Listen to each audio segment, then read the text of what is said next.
The information provided in this podcast episode is for entertainment purposes and is not medical advice. If you have any questions about your health, contact a medical professional. This content is strictly the opinions of Lucas Owen and is for informational and entertainment purposes only. The references, claims, and scientific information linked to any products are only applicable to those listeners who are based in the US. If you are outside the US, this information does not apply to you. It is not intended to provide medical advice or to take the place of medical advice or treatment from a personal physician. All viewers of this content are advised to consult with their doctors or qualified health professionals regarding specific health questions.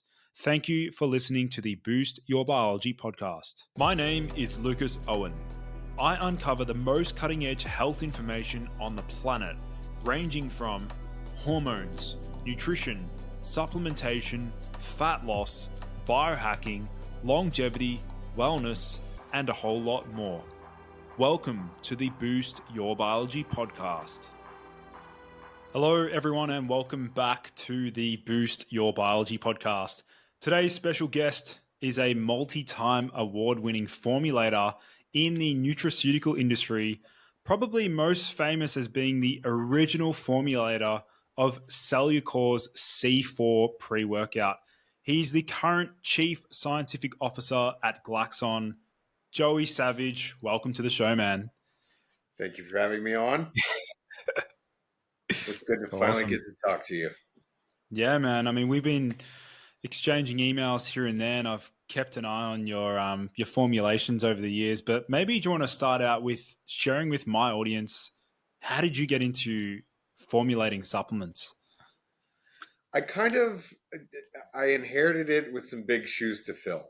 And my journey in this industry started, I was 16 years old working at a GNC. And, back then was like the time of like bodybuilding and fitness magazines. So like, that's where the majority of like my product education was coming from. And, it's something like where I just liked having that knowledge just in my back pocket. So like when I was selling it, different products to people in the store, it's like, oh, did you know it burns fat by blah, blah, blah %? And then they'd be like, no way. And they'd be like, yeah. And then it's just pretty simple like that. Then one guy comes in and he's like, if you stick with this long enough, you could end up, making like six figures, designing these things. And I was like, oh, no way. And that was all during high school. I graduated high school. I go off to college at Texas A&M, and I go interview at like a local independent supplement store there.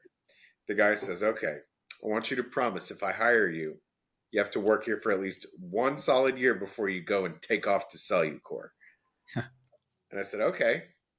Immediately following the interview, I drove straight to Cellucor because I looked at the back of the bottle and it was like 10 miles away. And it was not very far at all. So I go there, I interview with their like head sales guy. And his name was Jason Duran. He's kind of popular in the industry, but he pretty much hired me on the spot because I start going off, talking about the future of this whole space and like inhibiting myostatin and how fucking crazy that is. And so he hires me, and this was like on a Friday, and I get a call on Saturday morning as like I'm pumping gas. I'm feeling like great. I just got a job at Cellucor. And the CEO at the time, who was also the formulator, calls me. He's like, look, man, I don't know who you are, but I know that my sales guy gave you a job, and I've already called the store that you already interviewed at. And I'm just like, fuck. And he's like, I still want you to work there for a year. And I was like, dude, clearly this guy and the other guy have already talked, and like, I'm kind of caught here. But he goes, I'll tell you what, I will come in every Saturday, and this is Texas, and Saturday is football day, especially in a college town. And he literally would just come in every day, and we would just talk shop the entire time. Different ingredients, different mechanisms of action. He's like, hey, what do you think of this? Well, what about this? And if I'm combining these ingredients, like really using like critical thinking, like, what do you think will happen? And he didn't really have like any formal scientific training, which was interesting. Like he was like the majority, like self-taught. And I'm over there, like, doing my school for genetics and biochemistry. And like, I'm, really putting these pieces together in a way, and I'm helping things like make sense for him. And it was probably like 2.5 years later where I'm like calling them up because like I cultivated a relationship with those guys. Like they would, like host like a fight night or something at a local bar, which was like MMA kind of stuff. And they would have a booth or we would all go out to dinner. And I called up their CFO Doss, and I'm just like, I don't give a shit if I have to mop the fucking floors over there. I want you to hire me. So they brought me in, and I was assigned to do road sales where basically you travel, your entire area, going to each individual store. Those who do already have you in the store, you're just like, help and educate them. But like new stores, it's like, getting the brand into the store. And I did that for about 2 months before the guy who was my mentor, like just ended up in the hospital. It was a tragic scenario. And then, the CFO kind of like took over in his kind of spot. And he's like, I need you to come in and start doing formulations right now. And I was 22. Jeez. Oh my God. And I said, 22. Okay. Yeah. And were you still studying at the time or? Yeah, I was. I was going to school and working full time doing formulations and stuff at Cellucor. And I was a 22-year-old kid. Man. And it was between 2 and 3 years later after that where I remember like formulating C4 for the first time. And we every product at the time was like alphanumeric. There was M5, P6, D4, and then he's like, why don't we just make a C4 and have it look all explosive and everything? I was like, okay. He's like, the other thing is I want you to make it better than Jack 3D. And I said, okay, bet. And looked at that formula, saw what they were doing, tweaked it in a couple of ways that just made it that much better. And it just was off to the races ever since that. So I was there from 2007 until 2013, which is a pretty solid span of 6 years. And then I ended up leaving just for a variety of different reasons.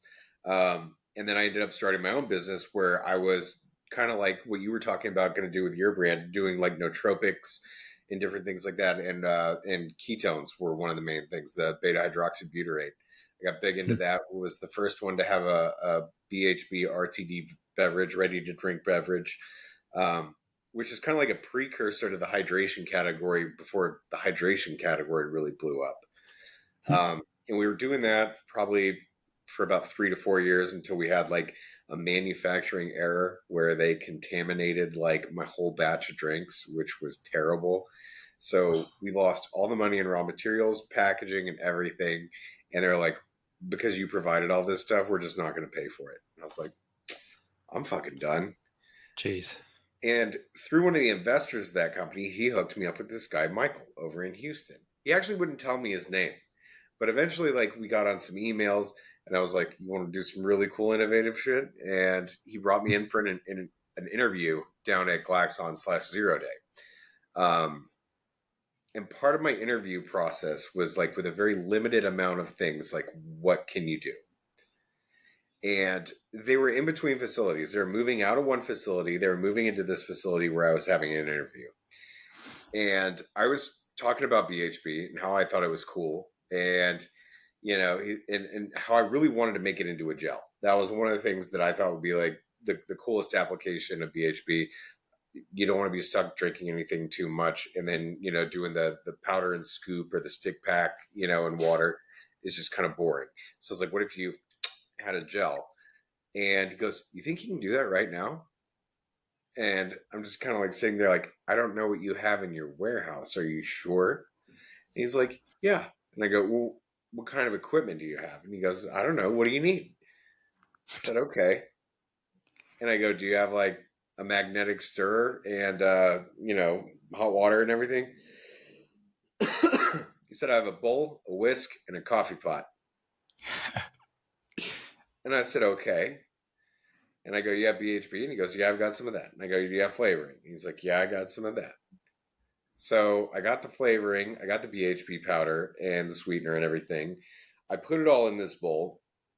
And I stopped myself and I'm like, do you have powdered gelatin? And he's like, no. And I said, do you have pectin? And he goes, no. And I said, okay, do you have clear capsules? And he's like, yeah, I've got plenty of those. So I go in there and I grab this big handful of clear gelatin capsules, put them in with all the powders, take the near boiling hot, coffee water with no coffee in it, pour that in there, and I'm whisking this whole thing up. And it, sure enough, all the capsules melt, everything homogenizes. And I was like, "Do you have a mold or something?" And he's like, "I got a Tupperware from lunch." I was like, "Okay, wash that out and bring it over here." So he does that, and we do that, and sure enough, like an hour later, we had BHB in a I guess you would call it more of a gelatin or jello format. But that's pretty much what got me the job. Man, oh man. Going back to the C4, I want to learn more about that, the initial formula. So you were assigned the role to like formulate that Cellucor C4 product, and you were told to make it better than Jack 3D, Oh which yeah, was so popular back in the day. yes. Um, how did you approach that? What was your approach there?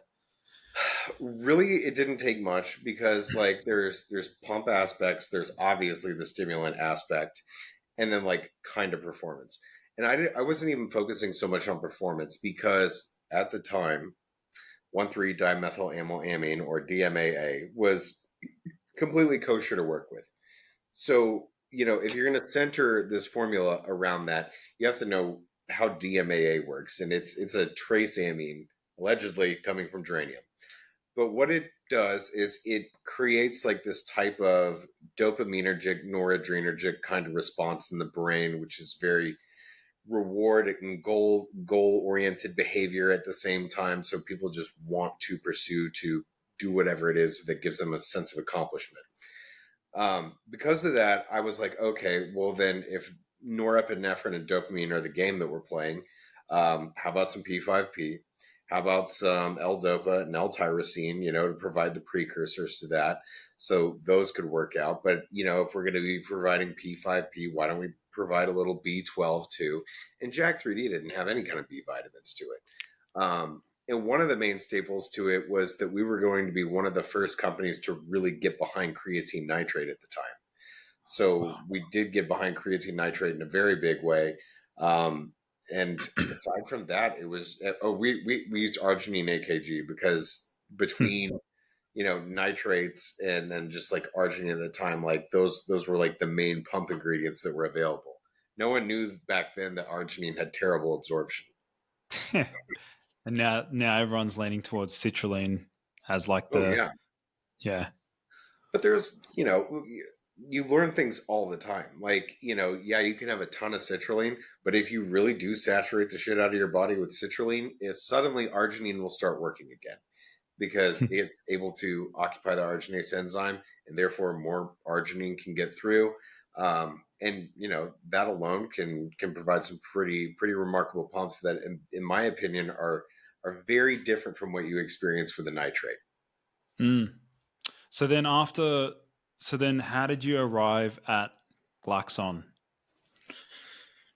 Arriving, so when Michael brought me in, like he had this brand for a while and it just was not flashy. It had a lot of the same names that are on the current Glaxon products, like Alpha 365, Flight, Specimen. Like those were part of the standard Glaxon V1 kit. And I think where I came in was, I guess, what he would call probably the third version of Glaxon because he'd gone through 2 label iterations. And then when I came in with him and TK and everything, we were like, we're going full gnarly color on the labels. We're going to go with this cartoon kind of vibe.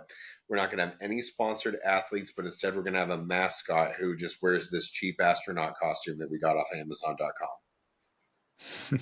And the idea was that like it was just going to be this running joke that the company with no sponsored athletes and this cheap ass astronaut costume from Amazon.com ends up being like one of the leading brands in sports nutrition. Mm. And it kind of panned out that way. Mm.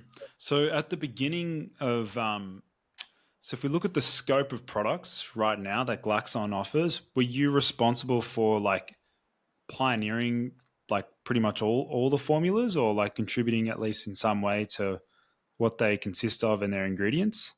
Pretty well pioneering like all of them. Sometimes there it's like I'm an AI and Michael would generate the prompt. So he's like, I want a product that does X, Y, Z. And I'd be like, okay, well, we can do this and we can do this and we can do this and we can do this. And here's all the different reasons why that these will work together in a way that makes sense. Um, and of course I've had like a few different pet projects in there as well. Completely retooling flight was one of the things I wanted to do at the very beginning. That's the stem cell like growth peptides kind of thing, full of different organ extracts. Anomaly was something that was a pet project of mine, where we were the first sports nutrition company to use the AI derived peptides from Meritas. Fiber fusion, which is probably the latest new drop that we've gotten from Glaxon, was also a pet project of mine because I just thought it was funny, and that we would suggest to stack it with our sleep aid because, in my opinion, the perfect night's sleep always ends with the perfect morning shit. That's the product with the toilet on the Yes, front it cover. literally has a toilet on the front. So good.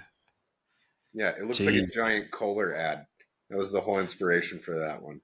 Oh, I love it. I think it's a great marketing approach.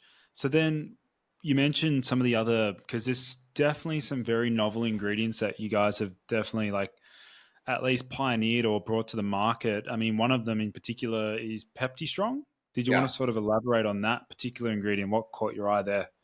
you guys should be able to have that down Yeah. in Australia, New Zealand. Pepty Strong is a fava bean. It is what they call a peptide network. And what they do is they use machine learning at Neuritas. They use machine learning to figure out where there are different peptides that come from like the hydrolysates of various food products. And what they do is they'll run them through a battery of simulations to find out, does it survive, gastric transit, the harsh pH of the stomach? Does it get into the bloodstream? They do all this before they really even like consider rodent studies. Then they kind of verify that with rodent studies, and then they'll end up taking it to human studies after that. The whole string of research on Pepty Strong, I took a major risk because there were no human studies published at the time when we brought the product out. But I could tell that there were a few things going on, that there was a decrease in specific muscle genes for atrophy. There was atrogen 1 and MURF1. And, if you really dig deep, you'll realize that these are regulators of the ubiquitin proteasome pathway that pretty much its sole purpose is to eat up your muscle tissue and turn it into energy. The other thing is that it caused phosphorylation of the ribosomal subunit S6, which is like classic mTOR pathway. So if it was doing both, I knew it was going to be interesting. But since that time, like we launched the product, there was a whole lot of negative feedback because most people were like naysaying. They're like, okay, fava beans, like blow me. I don't believe that there's going to be anything like significant that comes out of this. And then they published the study when it comes down to muscle breakdown. They had patients that would come in and put on like a full leg cast and immobilize their leg for like 6 weeks. And they had the control group where they had nothing. And then there was the experimental group who took Pepty Strong, and there was no atrophy in a 6 weeks period of time, which was like, okay, great on the no atrophy. What else do you have? They ran a further study with actual athletes and found out that it decreased post myostatin by about 40%, or post workout myostatin by about 40%, which is like, okay, that's also cool. That's interesting. But that reduction was like kind of transient. So really in that post workout window, when like you want to have consumed all your amino acids or your post workout proteins so it can get delivered to those tissues so it can go to work, it has a very opportune, synchrony with that decrease in myostatin signaling. So you're able to repair and recover a lot more quickly because there's, not this protein floating around that's a cock blocker for your muscle growth. Yeah, with that's an important point to note, I guess, with being innovative in the supplement space. This is a conundrum that I'm facing at the moment with like wanting to pioneer new shit like actually bring something new and novel to the market. But then I've got like the voices of like people who are like, but there's no human studies or there's no actual clinical trials in this ingredient. Like, how do you go about like arranging levels of evidence and like determining like what you It does take perceive as like, yeah, it takes a certain amount of intuition.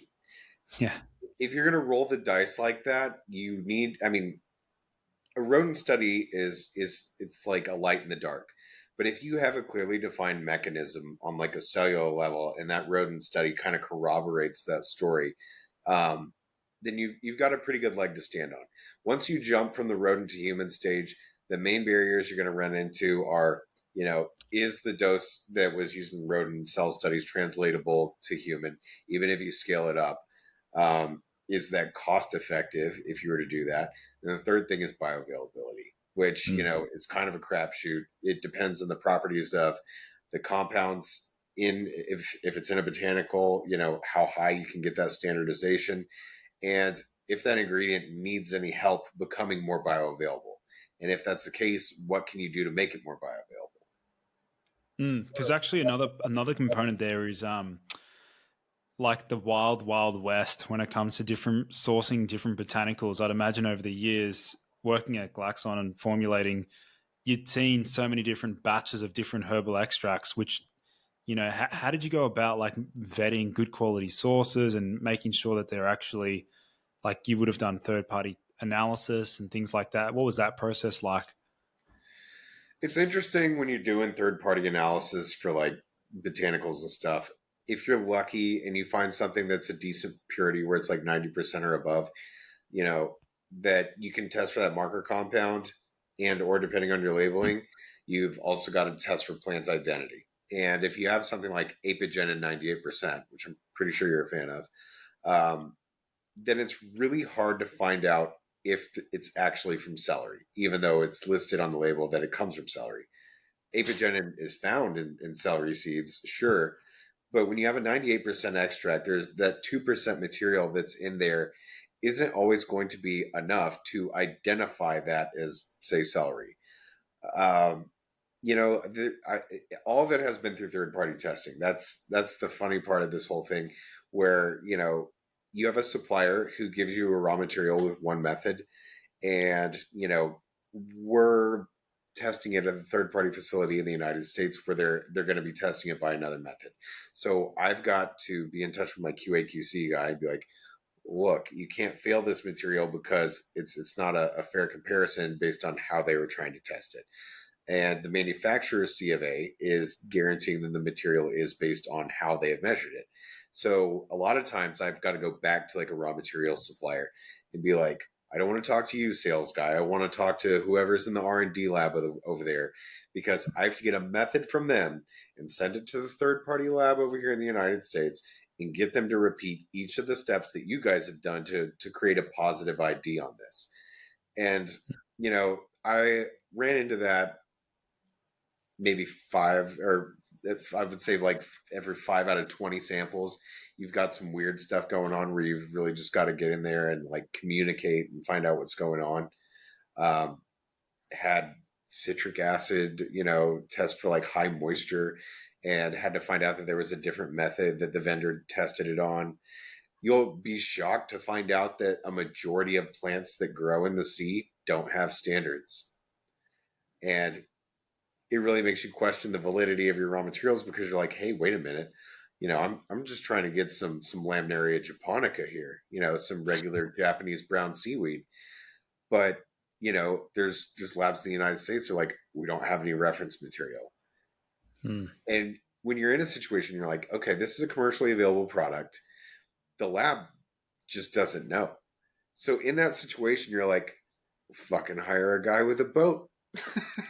A botanist with a boat at that, and have him go out in the ocean and get a positive ID on this algae, and scoops them up, and then they can take it back to the lab where they can get a thin layer chromatography fingerprint for it. Sometimes it's weird stuff like that, where you have your raw material supplier like package up plant material and send it to your third party lab because it's a plant that they may have never seen before. Yeah. What about at the moment, a pretty hot topic which is getting quite a lot of coverage on different podcasts and things like that, is the GLP-1 agonists, that sort of pathway. Did you want to sort of elaborate on, what you've seen, a rise in this area, or perhaps even some orally active compounds that might be able to activate that pathway? There's one that I know of for sure that has activity on GLP-1. Ingredia makes a product called Pepty that is a series of different peptides that are found in, I believe, like milk or just regular casein protein. They're a French company, and they've got data on basically like incretin modulation. So it's GLP-1 and I think GIP as well. But those guys are the only ones that I know that have like legit data. A lot of companies are coming out right now saying protein works on GLP-1, fiber works on GLP-1, fat works on GLP-1. And technically, they all do, because whenever you eat something, suddenly you're not hungry. Well, shocker. Okay. So if you eat something, you're not hungry through GLP-1, receptor activation. Okay. But the cool thing about like Ozempic and Wegovy and all this stuff is that they have a lot of side effects. And for as many people are on these drugs right now, it creates a lot of opportunities to create products that are adjacent to that kind of treatment. So, puffy faces, people having, the rebound weight gain after they've lost a whole bunch of stuff. And the fact that people tend to lose a whole bunch of muscle tissue while they're on this. So like as much weight as they're dropping, a pretty significant amount of this weight that they're losing is muscle. So, protein shakes make sense. Things like Pepty Strong would make sense, if you're going to have less muscle wasting. There's a lot of applications that, that the GLP-1 agonists, they're not addressing, but it creates opportunity for people like us and supplements where we can be like, hey, you can still take your Ozempic, but you might want to look out for X, Y, and Z, and here's products for that. Yeah, I think one of the most commonly reported side effects is the nausea / like gastroparesis, where the stomach is just literally frozen. Oh yeah. Well, I mean, it's strange because like not necessarily, the right tool for that would be fiber. That's something where you might need like magnesium oxide, or you might need like Cape aloe or senna or something to really push that stuff on through. I think it's kind of funny because even being backed up like that from being on GLP-1 agonists, like maybe that's another reason why you're not hungry. Maybe there's like an odd plumbing mechanism that's going like on a there. Mechanical backup. Like if you hit GLP-1 too much, then all of a sudden like your intestines just stop. You're like, something's fucked up here, guys. Everyone stop the line. Stop the line. Yeah, definitely. I'm always keeping an eye out for different, molecules and things like that when it comes to like hitting some of these typical pathways. But I guess another area that's like really seeing a lot of growth in is the peptide space. And there's, new orally active peptides, the dileucine, it's recently released. What are some other compounds that you've been, like peptides in particular, that you've kept an eye out for? I mean, because I'm an early adopter of Neuritos, they've got a whole suite of stuff that's coming down the pipeline. And I touched on that other one from Ingredia earlier. They have another one called Lactium, which is a decapeptide, which is something that co-binds the GABA receptor. You could take it with GABA or with whatever GABA agonist you happen to choose, because there's several. But we've got it in our Tranquility Sleep formula, where we have it in there with GABA and apigenin. So that's like this beautiful GABA festival as all these molecules join hands and dance around the receptor. But it's nice because that one's really versatile. You could use it at certain dosages for like decreasing stress and cortisol, but at other dosages just to promote sleep and relaxation. We're going to find things, different peptides all over the place for all different kinds of reasons. And it's a shame that it took us this long to get here. Yeah. I've got my eyes on so many of them. And there's quite a few that like have absorption issues. Like as soon as they're in the gut, they're going to get broken down. not just by like some sort of like protease or something, but there might be an enzyme that is specifically for that peptide that just immediately fucks it over as soon as it's in the intestine or in the bloodstream. There's a lot of what is the word I'm looking for? Histidyl peptides, if you will. Like carnosine is a good example. That's why people take beta alanine. It combines with histidine to form carnosine, and it's like a super antioxidant phosphagen doing 5 different jobs.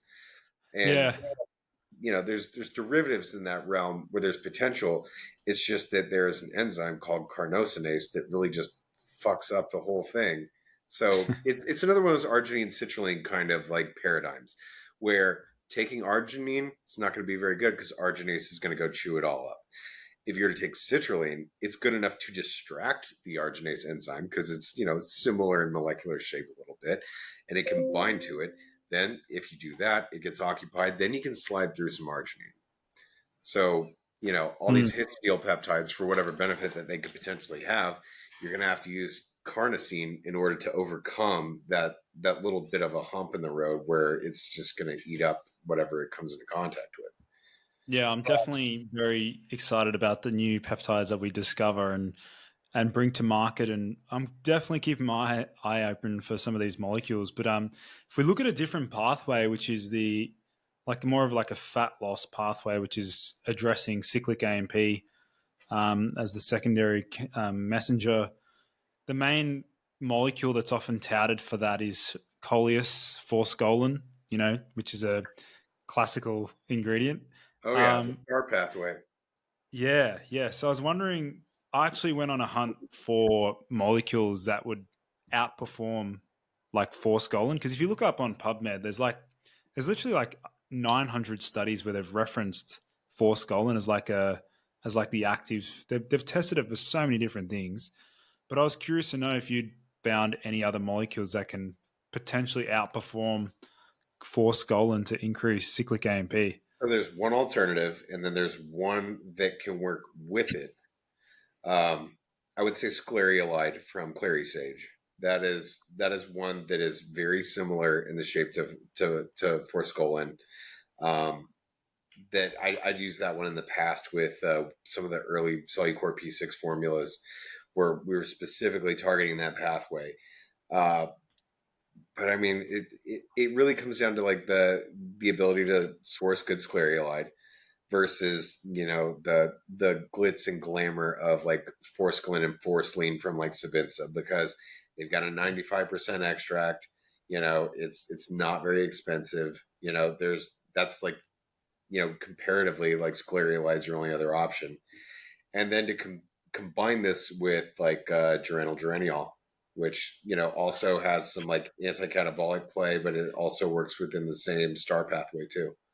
It's I'm shocked. I'm shocked that you mentioned geranyl, because I was actually, with my testosterone formulation that I'm working on now, I was actually considering that as an ingredient for my formula. But I think, yeah, dude, go down the rabbit hole, man. GG and the strogenic acute regulatory protein. You'll just tell them I sent you.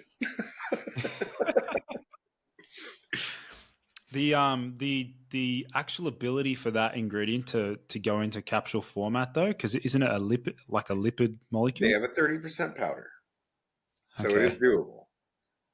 It's just it's kind of expensive doing that way because it's only 30% pure, and then it's all that stuff. Interesting. No, that's really cool. What about some of the other other ingredients that you've, at least the achiote tree, achiote tree, ACHIOTE. It's in one of your products. Which one is it? I want to say Vixa alba. Wait, that's the same thing. Isn't that GG?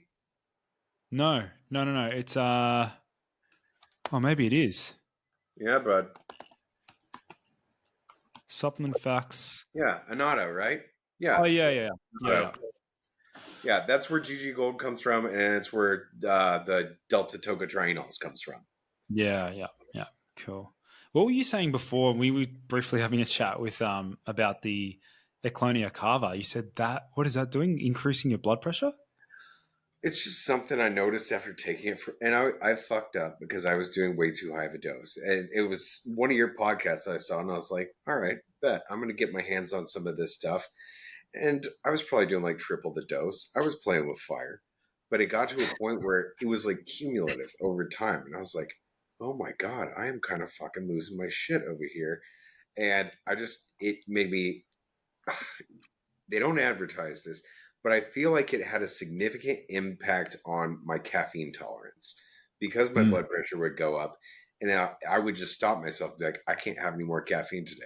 Like I would hit 300 milligrams of caffeine and be like, I'm done, no more. And very rarely since then will I touch anything past 300 milligrams of caffeine. Yeah. I've always wondered how much actual iodine is found in Eklonia Carva, like if it's actually meaningful or just like any other seaweed extract. You know, I know what it is from kelp. Let's see this Eklonia Carva. And what's really nice is, you know, since we're here on this chat, I can look up all this stuff while we're on the fly. I'm going to show you, and I guess all the people at home, something. Have you ever heard of Dr. Duke's Phyto and Ethnobotanical Database? Definitely not, but I'm going to have to bookmark that immediately. Oh my God, you're going to have to. All right, so the USDA, which is like, I don't know, that governing body of agriculture in the United States, and this guy, James Duke, made this database, which basically scraped all the data from every major study, showing the components that are in a majority of like known edible medicinal plants, etc. And it would show you the recorded concentrations with references to the study of where those concentrations. I'll put it in the chat. We have a chat. Yeah, I've got it open in front of me now. So it's the phytochem.nal.usada.gov. Yes. Yeah. Wow, that is a super cool database. Now, I don't know if Eklonia Carva is in there because at the time that this was made, I think this whole database was like concluded sometime in the 90s. But it's a very valuable, like if you wanted to know, for example, how much iodine is in kelp, you can put in Ascophyllum nodosum or just kelp, and it will tell you what the recorded values of iodine in kelp are. Yeah, well, I'm doing a search of like forskolin, and it's coming up with some other derivatives like acetyl forskolin, D-acetyl forskolin. See, you didn't even know. You didn't even know those were options. Yeah, that's awesome. Yeah, where can we get some acetyl forskolin, Sabinsa? Yeah. Where's that? I'm determined to find a better Coleus forskolin out there. I mean, you've mentioned one that's I've never heard of, the clary sage. Yeah, that's pretty cool. I've been doing this since I was 22. Can you tell? No, it's awesome. It's awesome. What about in terms of like in the supplement space game? I mean, when it came to like educating, going around to different, you know, GNC stores and things like that, educating, you know, the staff on deck, like, how do you think the whole supplement space has evolved in maybe like the last 5 to 10 years? Like, how do you think, you know, we've really seen it change dramatically? I think suddenly people give a shit more than they ever have before. Especially during like COVID and all that. All of a sudden, everybody wanted to become like virologists or epidemiologists and stuff, and like understanding like these tiny cellular mechanisms, which I think was like a great wake up call for society. But I mean, I would say freaks like me and you, we've been into this kind of stuff for a while. Like we know about the tiny invisible world inside of us. But I think more people are coming into touch with that. And like, you know, if 15 years ago you'd be like, hey, did you know that there's bacteria that live inside of you that, you know, like secrete and do all this stuff and eat all your poop and everything? And, you know, they're like symbiotes, and, you know, there's nothing you could do about it. They're literally crawling all over you as we speak. People would be like, what? I don't. I take a shower. That's probably going to be like your number one answer that people will give you. But it's like, no, you are a host of an entire environment that like exists that you just cannot even see. And I think that's important for people to understand this kind of stuff. Like, I mean, you've probably seen like one or two of my videos online where it's just like, I'm spitting the whole cellular mechanism at these people, and like I have no regard for anyone's comprehension. Like I'm doing it just to get it out there so people take notes, and then maybe they go Google that shit later, and they're like, "Holy fuck, this is real." Um, and I do it in that way, like not just as a flex, but like I'm seriously throwing out some breadcrumbs there for people to pick up and like improve their own comprehension. Like that's kind of the tool. And yeah, is it a flex? Yeah, but it's also just a really weird freak show because who else is getting on YouTube just like saying all this stuff, talking about like a multi-component formula and how each of these different things are working together. And it's also not easy. Yeah, no, I really respect the fact that like after the virus and things like that, people are more conscious about like the dosages of their vitamins, like vitamin D, vitamin B6, how much zinc they should be taking.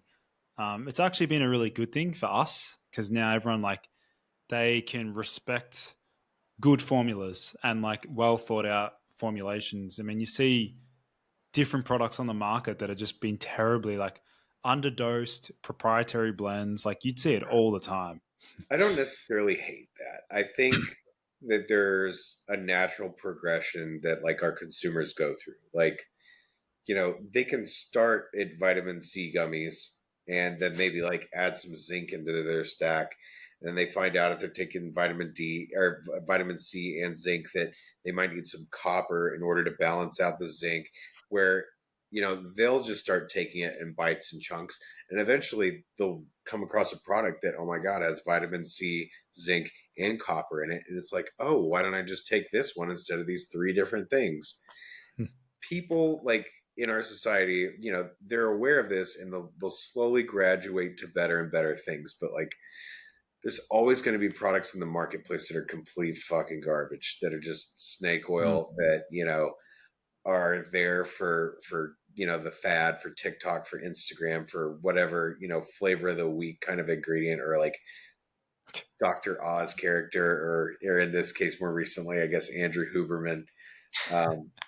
And it bugs me because like I was a fan of Huberman for a while, and I see like all these people are like, he sucks now. He's just shilling all these different vitamins, and it's like he has become the new Dr. Oz.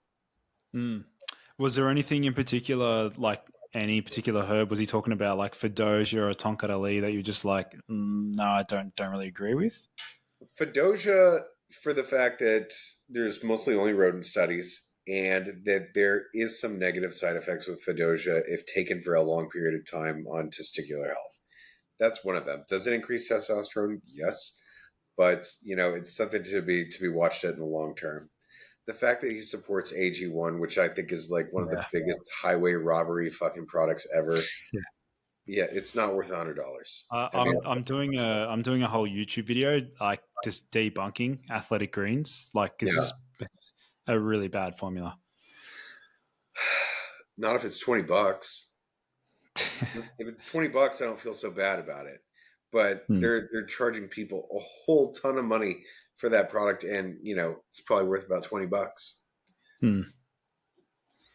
What about the I mean, you mentioned the space before around the microbiome. I mean, a particular area that I'm really fascinated by is like the psychobiotic space, like different psychobiotics. Yeah. When it comes to the microbiome of me, if it's for gut health or immunity, I don't really give a shit because that's what they all do. Yeah. I'm interested in all the things outside of that. So when you say, a psychobiotic, like, oh, you mean like in my gut, this thing may have an impact on, how much serotonin or GABA that I might make because, it's either spitting out metabolites of its own metabolism that could be like precursors to any of these things, or they might have enzymes that facilitate the conversion of them. Okay, I'm interested. And the gut-brain axis is a real thing. Same with the gut-skin axis. I am more interested in a gut-skin microbe than I am in like a regular gut health or immunity microbe because it's something extra. And there's a flood of different muscle growth and weight loss microbes that I am pretty confident are about to drop in big ways in like the next 2 to 3 years. There's so many different features. Like The weight loss ones are available in both probiotic and postbiotic. Sometimes the dead ones actually are more effective than the live ones. How that makes sense, I'm not exactly sure. I didn't even know the word lipoteichaic acid before I started looking into this kind of stuff. But it's just like these fragments, the shrapnel of the microbe that used to be alive that just causes this signaling event to go on inside your body, where all of a sudden, on a blown up scale, you have people that were in these clinical studies that had significant decreases in like their hip circumference. So like legitimately losing belly fat over like a 4 to 6 week period by taking a bacteria that's dead. Mm. And for me, it makes me think like, are we even sentient? Like, or are these like colonies of bacteria that live on us and around us, like the ones that are really in control? Because they're creating a much greater orchestra of different like signaling molecules and stuff, or even building biofilms, or doing whatever the fuck that they want. And more or less, we just have to deal with it. Go get more Mm. food, fleshbot. It's just it's one of those kinds of things where, if you understand the microbiome enough, you begin to start questioning like, oh man, like what is this existence? It's like us living on the earth. And it's like, well, is it us manipulating the climate, or is the earth manipulating the climate, or is the sun? Like, what's going on? Yeah, definitely within that space. I mean, the one like bacteria that's probably I'd probably say it's probably like the most well studied when it comes to like improving body composition is Akkermansia. Um, have you And a seen lot of any people other? have acromantia. Yeah, because I've seen like you see like metformin has been shown to increase the abundance and growth of Akkermansia. Probably berberine, probably other flavonoids. Like they probably a lot of them promote the growth of that bacteria. But I was also looking into like specific strains that can increase again, like activate GLP-1, um, reduce HbA1c, help with glucose shuttling, I like feel that like a lot of interesting. those are there's more of a handful of those with HbA1c and like glucose tolerance regulation that are out there. A lot of times when I'm shopping microbes and stuff, I just want someone who's going to crank out a lot of short chain fatty acids. Yeah. Like one that I came across more recently is Clostridium butyricum, and okay, you're going to crank out more butyric acid. That could be a lot of different things. Like it could create more BHB and therefore more ATP and stuff for my cells, which is really kind of nice. Anything that's going to pump out, acetate, propionate, butyrate, like any of the short chain fats, not only is it going to lube me up so I can poop easy, but it's giving me, little tiny energy substrates.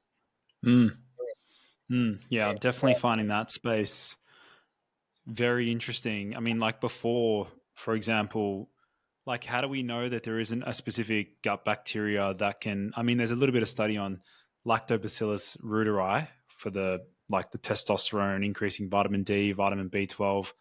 But Yep. how do we know there aren't any other strains out there that specifically activate that HPG axis or work on androgen receptors?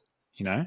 There probably are. And I would think that a good amount of it has to deal with, kind of like you were talking about earlier with working on like the cyclic AMP signaling cascade, the star protein, and how the metabolism of cholesterol goes down. Because Yeah. ultimately that's what's going to have your impact on testosterone, cortisol, fucking everything. Um, Mm. what microbes can we incorporate to where we have, I don't know, you don't want to necessarily have less, but just more directed cholesterol metabolism.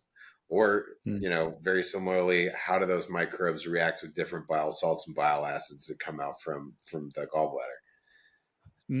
Actually, that brings up, I would say on my YouTube channel right now, if you have a look at the analytics, the most searched video and them getting like thousands of views every single day is Tutka. Yeah, So did you want to maybe talk about? I mean, the future. I've looked into. Is it the FXR farzinoid? resveratrol, Yeah, carcinoid. yeah, You know, the steroid hormones are really interesting because they do all have these interestingly similar shapes, and because of that, they are able to access a certain group of, DNA bound nuclear receptors that control all kinds of different genes. The farnesinoid X receptor is like one of those. But it's also, very similar to like what we would say are the PPAR receptors, PPAR alpha, gamma, delta, and how carotenoids, which are like a steroid molecule without those middle rings, can bind to those. But you can also get something like bitter melon extract and like have something like memorticin, which has the same steroid backbone, but it can go in there and modulate these different PPARs. It's just one of those fields where there's going to be like a lot more to be figured out there, where it can control fat and carbohydrate metabolism. A lot of that stuff can be downstream from AMPK, or it can be upstream from AMPK. But I think when it comes to the bile salts and bile acids, I think there's some interplay between that and GLP-1. And I think there's some interplay between that and the absorption of fat soluble nutrients. And I haven't figured it all out yet, but it's one of those like hobby things that are going on in the background of my mind of like, okay, how are these things playing together? And, at some point, these are all going to come together in one place and be like, aha, now we've got like the full plan of like the next generation fat burner. Yeah, I love that. I'm excited for that. With Tutka, I mean, I've personally, used it myself, and like I've seen improvement in digestion and even transient liver enzyme reductions. It works quite well for that. The other one's like Utka. Like, have you seen much research on the original? Like Like ursodeoxycholic acid? Yeah. So there's quite a few. There's ursodeoxycholic acid, toro-ursodeoxycholic acid. There's chenodeoxycholic acid. And these are all just things that the bile makes, whether it's in bears or bulls or human beings. And it has to do with how well things get emulsified.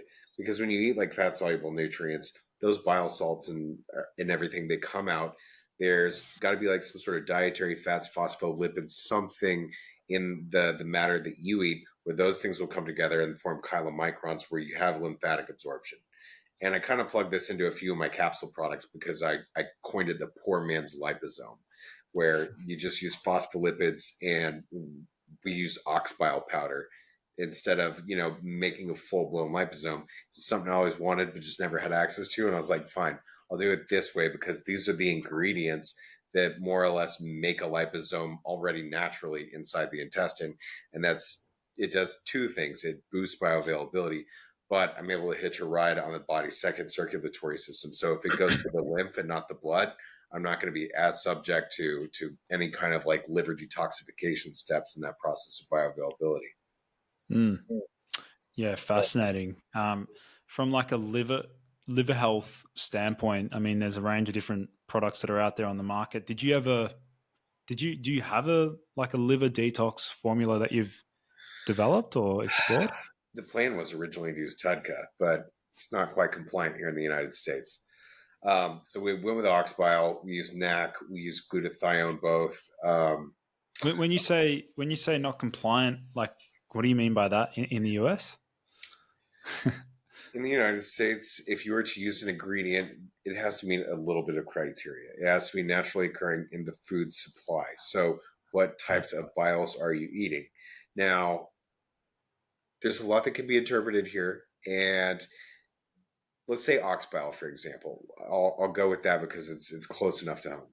There is a very long history of different cultures eating organs and not dying, right? But we didn't know necessarily every single chemical component that was just, say, I don't know, in the bile of a cow. But what you can do is nowadays you can take that, you can split all the different molecules apart. You can find all these different types of cholic acids that are in ox bile or in a gallbladder of a cow.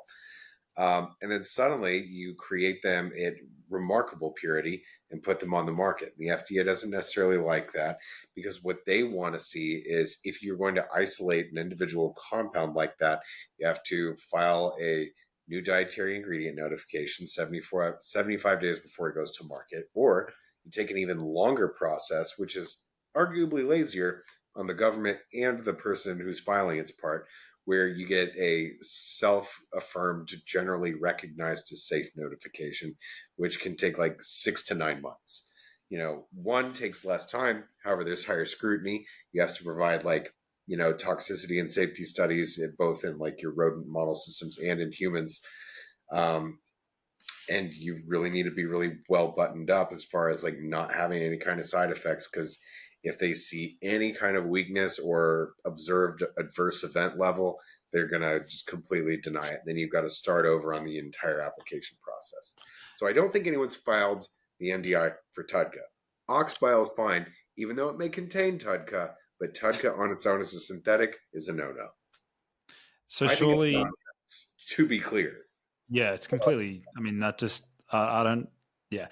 With companies that are selling it right now, like there've been companies that have selling TUDCA in isolated capsule form well over 12 months. Surely they've got GRAS status by now. Oh, that's not necessarily the case, because products over here don't necessarily have to get pre-market approval. I mean, there's plenty of bad actors out there who, put SARMs and steroids and stuff and pills. They either declare it or don't declare it, or they'll not put a supplement facts panel on it. They'll say it's a research chemical or something. Someone recently did this with BPC 157, for example, and the Food and Drug Administration over here said, okay, basically all peptides, TB 500, BPC 157, all these different things must be prescribed by a doctor, and they can't just be on the open market anymore. I mean, they may still be down under. I mean, it might be totally. Was that? I think I saw that. Was it Human Lab, Muscle Lab? What was the company? They said it's for which one? Man Sports. Man Sports. Yeah. I did see that. That one caught a lot of fire really quickly, and it's just like, oh God, this is not good. Yeah, no pre-market notification, no prescription, no nothing. They're just going to put it on there, and there's no supplement facts panel. Like, they thought about this for a minute because they knew that once this thing was out that they were going to get in trouble. So they did a couple different loophole kind of things so, it wouldn't be looked at as a supplement, that it's a research chemical. But research chemicals that are sold for research are usually in a powder form. Rats don't take capsules, at least not that big.